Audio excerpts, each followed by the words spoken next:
हे बघ दीपक, आपण प्रोफेसर आहोत. मुलांना ज्ञान देणं आपलं काम आहे आणि आपणच असं अज्ञानी लोकांसारखं बघायचं. अरे वहिनी चुकत असतील तर त्यांना समजावून सांगायचं की त्यांच्या हट्टांका तर होकार द्यायचा. मला काहीच कळेना असं झालंय रे, काहीच कळेना असं. मूल मलाही हवंय. तुम्हा आयांचं ना मला कळतच नाही. मूल आपल्या मुलांना ओरडायचा ना बहाणाच बघत असता. बघेन हो बघेन, तुला मूल होईल ते.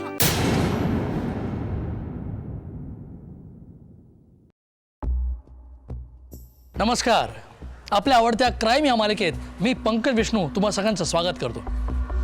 गेल्या भागात आपण बघितलं की मुंबई शहरातील एक सुशिक्षित जोडपं श्रद्धा आणि दीपक पोटी मूल नाही म्हणून लक्ष्मी नावाच्या मांत्रिक बाईच्या आहारी गेले, नादी लागले. आपले मालक चुकीच्या मार्गाने जात आहेत ते लक्षात आल्यावर बागा नावाचा त्यांचा ड्रायव्हर पोलिसांकडे कंप्लेंट घेऊन गेला. त्याचवेळी प्रदीप आपल्या मुलीची म्हणजेच काव्याची कंप्लेंट घेऊन तिथे आले होते. ती मिसिंग होती. आता या सगळ्यामध्ये काव्याचं नेमकं काय झालं? प्रदीपचे आणि बागाचे प्रयत्न काव्याला वाचवू शकले का? बघूया आजच्या भागात.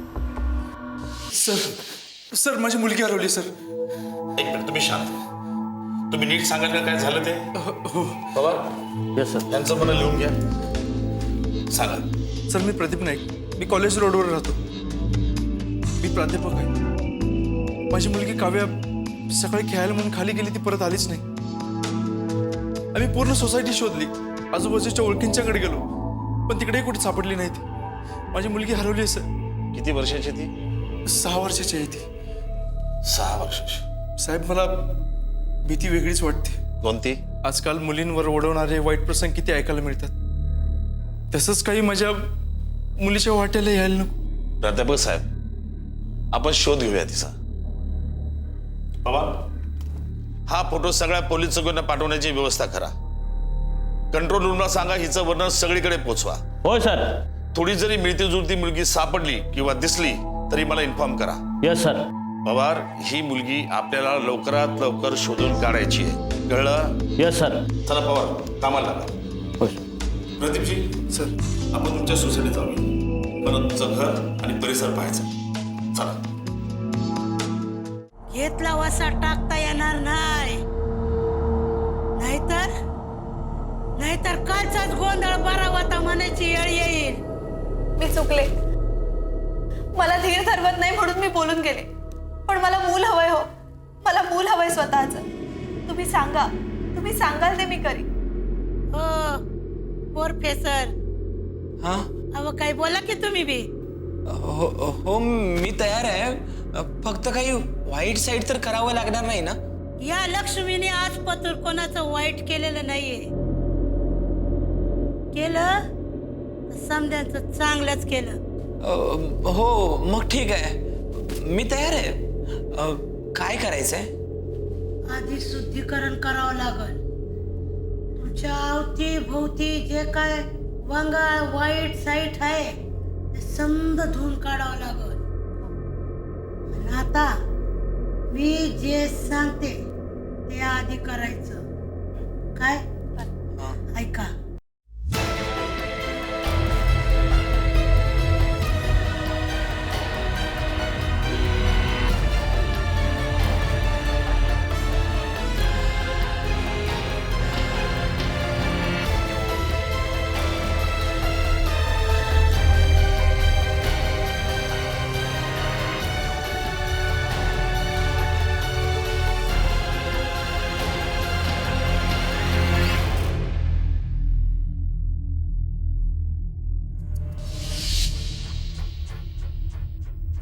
श्रद्धा आपण करतोय ते बरोबर करतोय ना?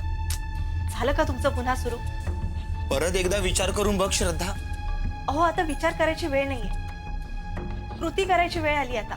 अगं तुला कळतंय का आपण काय करायला चाललोय ते? आपल्याला बाळ होणार आहे, त्याच्या स्वागताची तयारी करायला चाललोय. आणि आनंद उपाशीपोटी साजरा करायचा नसतो. चला बघू, 2 घास खाऊन घ्या. अगं, प्रदीपला आणि कोमलताईला मी काय तोंड दाखवू? तोंड पाडून बसणार नसाल तर दाखवायला काहीच हरकत नाही. त्यांची एकुलती एक मुलगी आहे. मला काका म्हणते, तुला मावशी म्हणते ग. त्यांना परत मूल होणार नाहीये का? ते म्हणेल ना आपल्याला काका आणि मावशी. आपण त्याचे इतके लाड करू ना की सगळी कसर भरून काढू. तुला सगळंच कसं इतकं सहज सोपं वाटतं?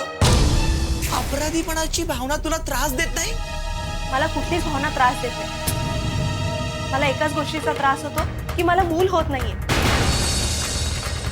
अहो मला स्वतःचं मूल हवंय हो. आणि आता तो क्षण अगदी जवळ येऊन ठेपलाय. आजचा गर्भधारण संस्कार संपूर्ण झाला ना की तो भाग्याचा क्षण माझ्या आयुष्यात येणार. आई ही गोड हाक कानी पडली ना की बस माझं आयुष्य सार्थकी लागलं. ग कुणाचं तरी नुकसान करून आपला स्वार्थ साधायचा काय करतोय आपण? अहो परत परत समजावायला लावू नका. आता आपण अंतिम क्षणाला आलोय. आणि तुम्ही असे पाय गाळून गप्प बसणार असाल ना तर मी एकटी जाईन. हा मला आता या क्षणी कोणतंही विघ्न नको.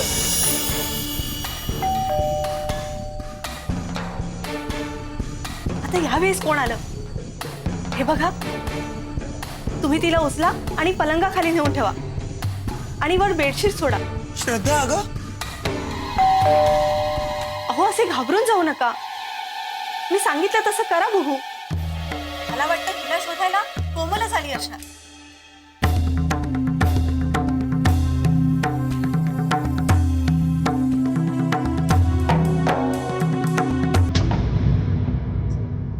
भाऊजी तुम्ही या ना, या आत या.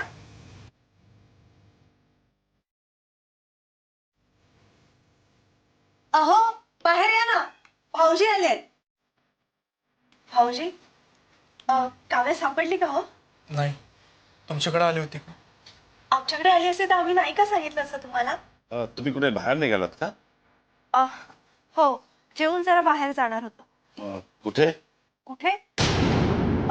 कुठे म्हणजे इथेच फेरफटका मारायला जाणार होतो. भाऊजी तुम्हाला आमच्यावर तर संशय नाही ना? मी रुटीन चौकशी करायला आलोय. सोसायटीत मी सगळ्याशीच बोललोय, तसंच तुमच्याकडे देखील आलो. म्हटलं बघावं काही धागा दोरा ते हाती लागतोय का. सॉरी, तुम्हाला हवं तर खराची झडती घेऊ शकता. नाही नाही वहिनी, माझा तुमच्यावर पूर्ण विश्वास आहे. सर, माझी मुलगी याला काका आणि वहिनींना मावशी बोलते. ही दोघं पण तिचे खूप लाड करतात. काय प्रदीपजी, तुम्ही प्रत्येक घरात तुमची नाती मला समजून सांगताय. अहो इथे फक्त मी माझं काम करायला आलो, तेही तुमची मुलगी परत मिळावी म्हणून. मला पर्सनली कुणाशी काहीही घेणं देणं नाही. बरं दीपकजी, वहिनी, तुम्ही काव्याला संपूर्ण दिवसात कधी बघितलेलं आठवतंय? म्हणजे कुणाबरोबर बोलताना किंवा बाहेर कुठे जाताना? नाही बघितलं मी. अहो ते आत्ताच आले कॉलेजमधून संध्याकाळी 7 वाजता. भाऊजी तुम्हाला माहिती असेलच ना, आत्ताच हातपाय धुतले आणि जेवायला बसणार होते. प्रदीप अरे मी खरं तर तुझ्याकडेच येणार होतो, पण सोसायटीने सीसी कॅमेरे का बसवले नाहीत काही कळत नाही. आज कॅमेरे असते तर ठीक आहे, आता कॅमेरे नाहीत, मग माणसांवरच विश्वास ठेवावा लागेल. बरं, तुम्हाला काही आठवलं तर मला कळवा. हो. चला Pradeep. Sorry, so sorry. Pradeep मला कळतंय, जा तू. ते थांबले असतील तुझ्यासाठी.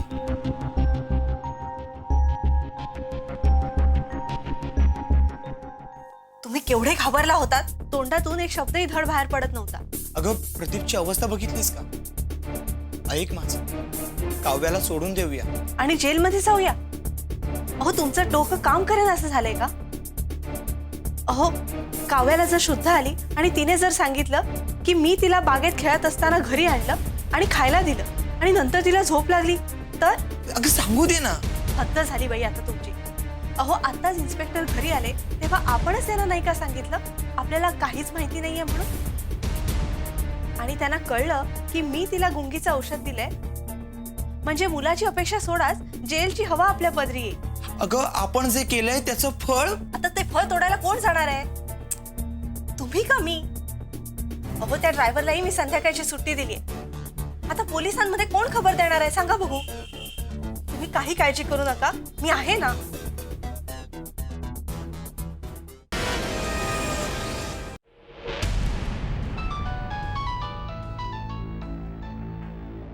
हा बोला पवार. हो हो, त्या प्रोफेसरच्या घरी चौकशीसाठी आलोय. काय सांगताय? Good news.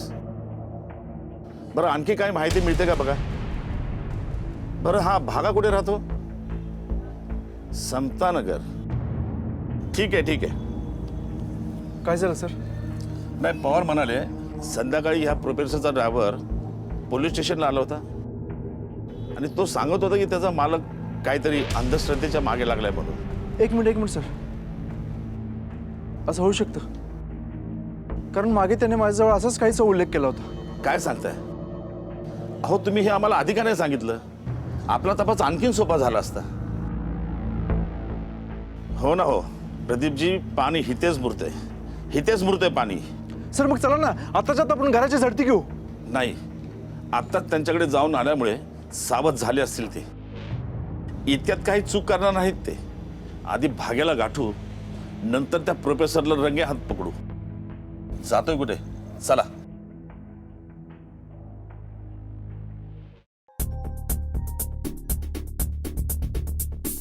काय करतोय हे मी? कुठे अडकलोय? काव्या, पोरी मला माफ कर. मला नाही ग हे पटत, पण माझा नाईलाज झालाय. माझ्या श्रद्धासाठी मी हे सगळं करतोय. श्रद्धा किती श्रद्धेने सगळं करते. पण आज निघताना प्रदीप पोलिसांना घेऊन आलेला तेव्हा माझी किती तारांबळ उडाली. काय करतोय हे? माझ्या सगळ्यात चांगल्या मित्राला धोका देतो. श्रद्धाताईने मुलांचं किती वेळ आहे ना.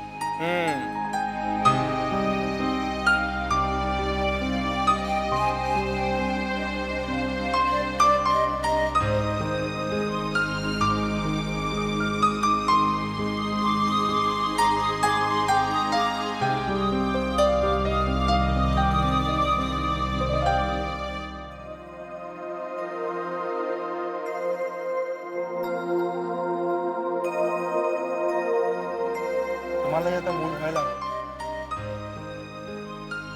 देवाची करणी पण कळत नाही रे.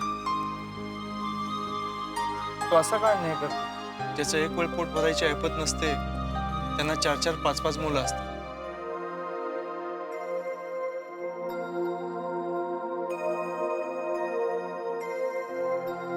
आणि तुझ्या नशिबी नशीब नाही प्रदीप, वैगुण्य. आपण आपल्या वैगुण्याला नशिबाच्या नावाखाली लपवतो. खरं तर दोष माझा आहे. श्रद्धाला मूल मी नाही देऊ शकत.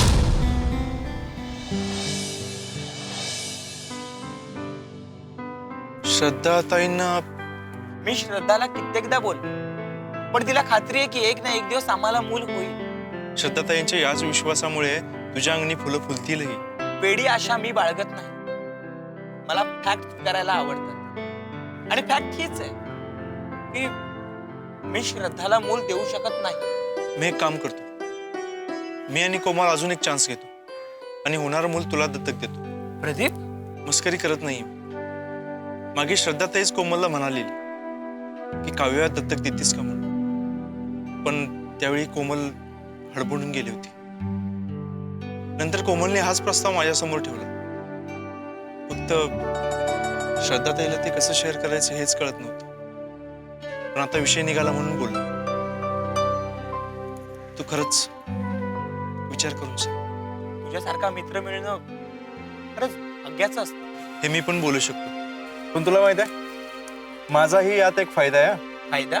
हे बघ, माझं मूल तुझ्याकडे वाढणार, म्हणजे उद्या तो तुझ्या संपत्तीचा वारसदार बनणार. म्हणजे तुझी सगळी संपत्ती माझीच होणार ना. हो का? हे विचार आहे तुझे? हा. थांब थांब, मी श्रद्धाला सांगतो. थांब. ए, ए, गप श्रद्धा. गप ना. काका आता का आता का हा? थांब, तुझी बहीण आता तुझी काय हालत करते बघ. ए श्रद्धा, ये अरे लवकर ये. मस्करी केली अरे, रे. ये लवकर. अरे काही नाही काही नाही. ये श्रद्धा, लवकर ये. ज्या मुलीला अंगा खांद्यावर खेळवलं तिला आज बळी देतोय. काय करतोय मी? प्रदीप, आज जिला तू बहीण मानलंस, ज्याला मित्र मानलंस, आज तेच आम्ही बघ काय करतोय. आम्ही निपुत्रिक, तुलाही निपुत्रिक करायला निघालोय. तुलाही. श्रद्धा, आपण जे करतोय ते बरोबर करतोय ना? भागा, तू प्राध्यापक दीपककडे ड्रायव्हर आहेस ना? होय साहेब. तू आज संध्याकाळी पोलीस स्टेशनला काहीतरी सांगायला आला होतास ना? होय साहेब. काय झालं तुझ्या मालकाबद्दल काय सांगायचंय ते आता सांग. साहेब? आमच्या साहेबांना आणि मालकीनबाईंना मूल होत नाही म्हणून ते अंधश्रद्धेला बळी पडत आहे. लक्ष्मीबाईच्या सांगण्यावरनं काहीतरी भलताच प्रकार करताय असं मला वाटलं, म्हणून मी आलो होतो. भलतंच म्हणजे नेमकं काय? साहेब, मी गाडी चालवत असताना जे कानावर आलं ना त्यावरनं असं वाटतंय की काहीतरी नरबळीसारखा प्रकार असावा. मी जेव्हा हे ऐकतोय असं त्यांच्या लक्षात आल्यावर त्यांनी विषय कट केला आणि माझे ओरडले सुद्धा आणि मला म्हणाले की रात्री कामावर येऊ नको, कुठेही जायचं नाही. ते माझ्यापासून काहीतरी लपवत होते असं मला वाटतं. प्रदीपजी, हा सांगतो त्याच्यामध्ये काहीतरी तथ्य.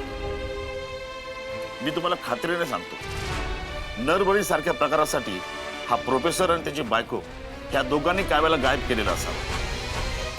काही अनर्थ घडण्यापूर्वी आपल्याला तिथं पोहोचलं पाहिजे.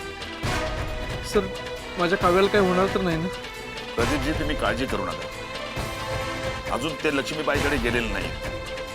तुमच्या काव्याला काही होऊ देणार नाही. भागा, तुला लक्ष्मीबाईचा पत्ता माहिती आहे? तर चला, आपल्या तिथे गेलं पाहिजे. या.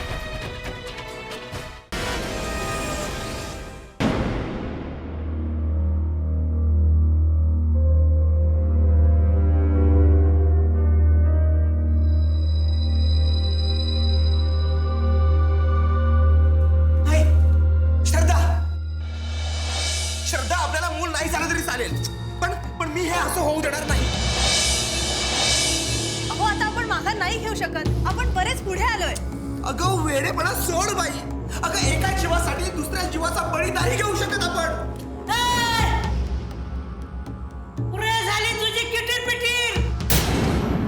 गावा धरणं ऐकून राहिले. तुला मी आधीच सांगितलं होतं ना, एकदा पाऊल पुढे टाकलं तर माघार घेता येणार नाही. आता माघार घेता येणार नाही.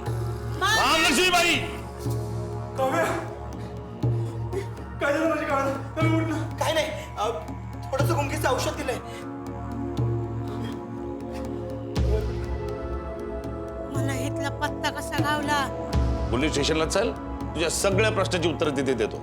खबरदार कोणी जवळ याल तर. खबरदार, पुत्राने तर मांजर करून टाकी ना म्या. ए, असली फालतू बडबड बंद कर. तुझ्या पोकळ धमक्यांना मी घाबरत नाही. बऱ्या बोलणारी तर ठीक, नाहीतर या रिव्हॉल्वर मधल्या सगळ्या गोळ्या तुझ्यावर खाली करीन आणि डिपार्टमेंटला सांगील एन्काउंटर मध्ये मारली गेली. आता जिथे पण येणार की बॉडी घेऊन जाऊ.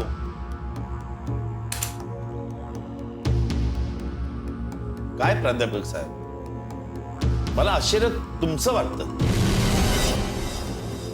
तुम्ही ह्या थराला गेलात, असल्या थोतांड्यांना बळी पडलात तुम्ही. साहेब, मी चुकलो, खरंच चुकलो. मला माझी चूक कळत होती, पण बायकोच्या प्रेमाखातर मी गप्प होते. फक्त बायकोच्या प्रेमाखातर. खरंच साहेब, आमची खरंच खूप मोठी चूक झाली आहे. अंधश्रद्धेपोटी आपण काही पण करतोय हे आमच्या लक्षातच आलं नाही. आम्हाला असल्या वागण्याचं प्रायश्चित्त घ्यायचंय. आम्ही पाहिजे ती शिक्षा भोगायला तयार आहोत. अंधश्रद्धेने श्रद्धेचा बळी घेतला, एका घराचा घात केला. पोलीस वेळेत पोहोचले नसते तर मूल होत नाही म्हणून आणि मूल निघून गेलं म्हणून 2 घरं दुःखात जगली असते. म्हणजे आपण आपल्या कृत्याचा विचार करायला हवा. श्रद्धा वाईट असते असं आमचं अजिबात म्हणणं नाही. कारण अनेकदा श्रद्धेवर माणूस तरुण जातो. मनावर तितकासा ताण येत नाही कारण श्रद्धा त्याला आधार देत असते. कोणीतरी बरोबर आहे सतत बजावत असते. पण श्रद्धा जेव्हा आंधळी होऊन क्रौर्याकडे झुकू लागते तेव्हा ती वेळ असते विचार करण्याची. श्रद्धेचा बाजार तर होत नाही ना हे बघण्याची. मंडळी, तुम्ही सुद्धा असल्या अंधश्रद्धांवर अजिबात विश्वास ठेवू नका. कोणी ठेवत असेल तर त्याला सावध करा, त्यातून बाहेर का. आजचा भाग इथेच संपतोय. पुन्हा भेटूया पुढच्या भागात एका नवीन कथेसह. तोपर्यंत सावध राहा, सतर्क राहा, सुरक्षित राहा. जय हिंद. अरे मुलींना वाट बघायला लावायची नसते. साधं कॉमन सेन्स नाहीये का तुला संगीत? मी तुला सॉरी म्हणालो. हे बघ कान पकडतो. उठक बैठक. Please please. Stop. Sorry, late झाली. It's okay. आता सवय झाली ना मला त्याची. What do you mean by सवय झाली? म्हणजे मी काय रोज उशिरा येते का?